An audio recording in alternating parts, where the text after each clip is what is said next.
Halo sahabat Kompas TV, saatnya kita update 3 berita terpopuler yang terjadi pada hari ini, Rabu 29 September 2021. Tapi sebelumnya jangan lupa untuk subscribe dulu channel YouTube Kompas TV. Di berita pertama, setelah ditetapkan sebagai tersangka penganiayaan Muhammad Kece, hari ini Irjen Napoleon Bonaparte diperiksa Propam Mabes Polri. Penyidik akan memeriksa dan meminta keterangan Napoleon seputar penganiayaan yang dilakukannya. Napoleon Bonaparte dibawa ke Propam Mabes Polri oleh penyidik Bareskrim Polri. Pemeriksaan ini dilakukan setelah Napoleon resmi ditetapkan sebagai tersangka oleh penyidik Bareskrim. Tak hanya Napoleon Bonaparte, polisi juga menetapkan 4 tersangka lainnya, yaitu para narapidana yang ikut membantu menganiaya Muhammad Kece di tahanan. Direktorat Tindak Pidana Umum Bareskrim Polri Brigjen Andirian mengatakan tidak tertutup kemungkinan bakal ada tersangka lain dalam kasus ini.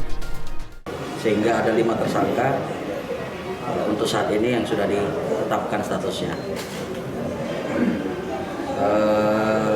Termasuk di dalamnya sebagaimana rekan-rekan sudah tahu selama ini ada ND, kemudian ada inisial DH,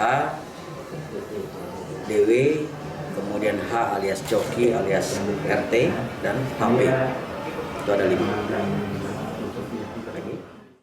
Di berita kedua, Kementerian Kelautan dan Perikanan menangkap 1 kapal ikan Malaysia di perairan Selat Malaka yang kedapatan mencuri ikan di perairan Indonesia. Dalam penangkapan ini, petugas harus melepaskan tembakan peringatan lantaran kapal yang berisi 4 awak ini berupaya melarikan diri.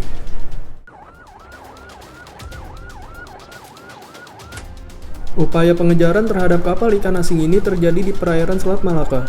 Petugas PSDKP yang berada di kapal pengawas Hiu-17 bahkan harus melepaskan tembakan peringatan lantaran kapal terus berupaya melarikan diri. Pelarian kapal Malaysia yang berisi 4 orang awak kapal berkewarganegaraan Indonesia ini terhenti setelah petugas PSDKP masuk ke dalam kapal ikan ini.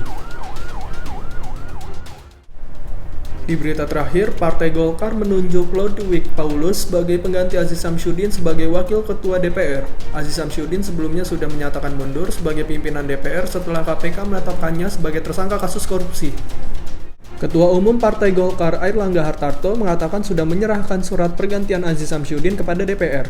Airlangga menjelaskan Partai Golkar telah melakukan rapat di lingkungan internal untuk menunjuk Ludwig Paulus sebagai Wakil Ketua DPR dari fraksi Golkar.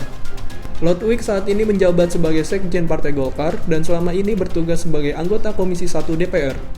Ketua DPR Puan Maharani mengatakan akan memproses pergantian antar waktu ini dalam rapat paripurna yang akan berlangsung besok.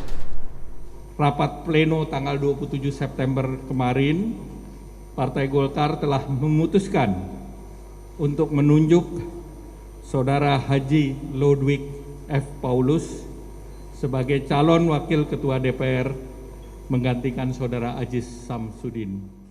Itu tadi 3 berita terpopuler hari ini. Saya Lutfan Brilian pamit undur diri. Jangan lupa untuk like, share, and comment serta subscribe channel YouTube Kompas TV.